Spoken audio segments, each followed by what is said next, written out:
What if I told you there's a country smaller than New York City that has no oil, no minerals, no farmland, barely enough water to survive? A country that in 1965 the whole world had written off as dead. Today, that country is wealthier per person than the United States. This is Singapore, and its story is one of the most insane comebacks in modern history. For centuries, Singapore was nothing special. A quiet fishing village, barely a dot in the ocean.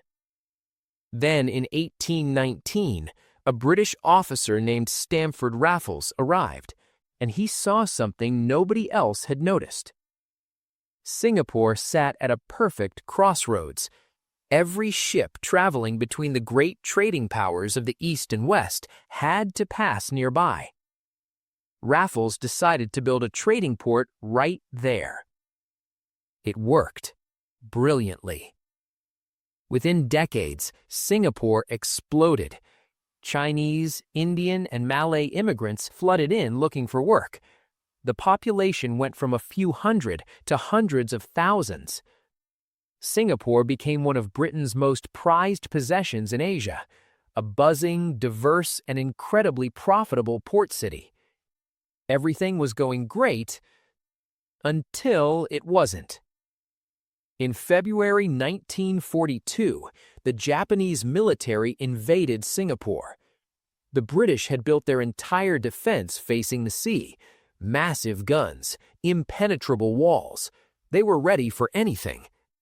Except the attack came from behind, through the jungle, a direction nobody had prepared for. In less than 1 week, Singapore fell. Winston Churchill called it the worst military disaster in British history. 3.5 years of brutal occupation followed. Thousands died. Food ran out. The city suffered. When the war finally ended and the British came back, something had permanently changed. The people of Singapore had watched the mighty British Empire collapse in 7 days. The myth of invincibility was gone. They started asking a question they'd never asked before. Why do we need them at all? Through the late 1950s and early 60s, Singapore pushed hard for independence. In 1963, it merged with neighboring Malaysia to form Malaysia. The idea was simple. Together, they'd be stronger. It lasted 2 years. Racial tensions, political clashes, economic disagreements, the relationship fell apart fast. In August 1965, Singapore was expelled from Malaysia, kicked out, told to survive on its own.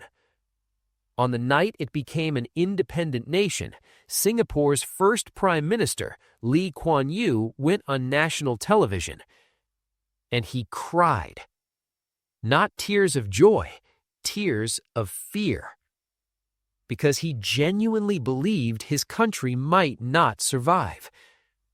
And looking at the facts, he had every reason to be afraid. No natural resources, no oil, no minerals, not even fresh water. They were importing it from Malaysia, the same country that had just expelled them. No military, surrounded by larger, suspicious neighbors. Unemployment was high.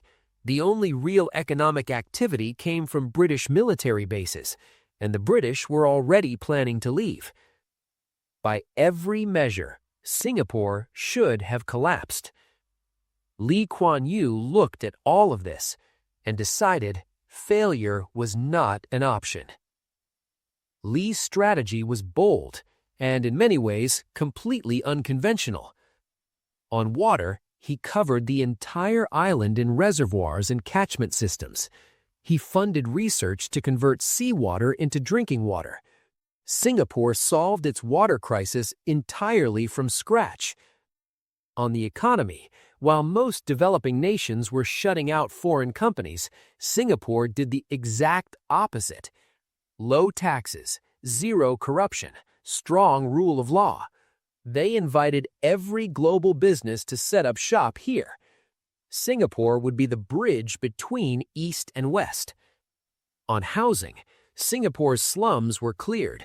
The government built millions of apartments at record speed.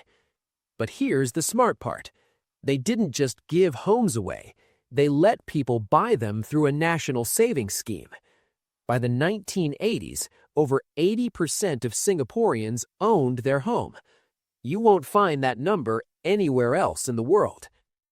On education, Lee made English the language of instruction in all schools, along with each child's mother tongue. The logic was simple. English is neutral, and it's the language of global business. Singaporean children would be ready to work anywhere in the world. On defense, every able-bodied male was required to serve in the military. Lee's philosophy: make Singapore too costly to attack. A small country, one that would make any invader bleed.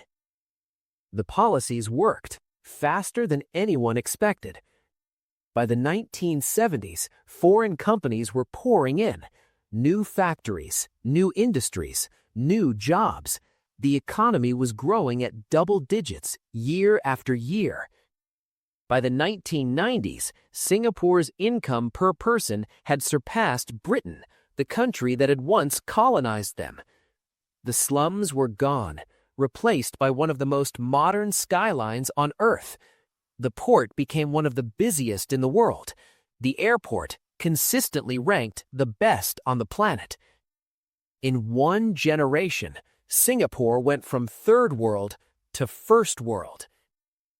In 2015, Lee Kuan Yew passed away at 91. The entire nation mourned. Whatever you think of his methods, the results speak for themselves. He took a tiny island with nothing going for it, surrounded by people who expected it to fail, and turned it into one of the richest, most well-run countries on Earth. Singapore wasn't supposed to work, and that's exactly why its story matters. The next time someone tells you something is impossible, remember a small island that had no water, no army, no resources, and no friends, and built a miracle anyway. If you found this story interesting, make sure to like the video and subscribe to the channel for more such content.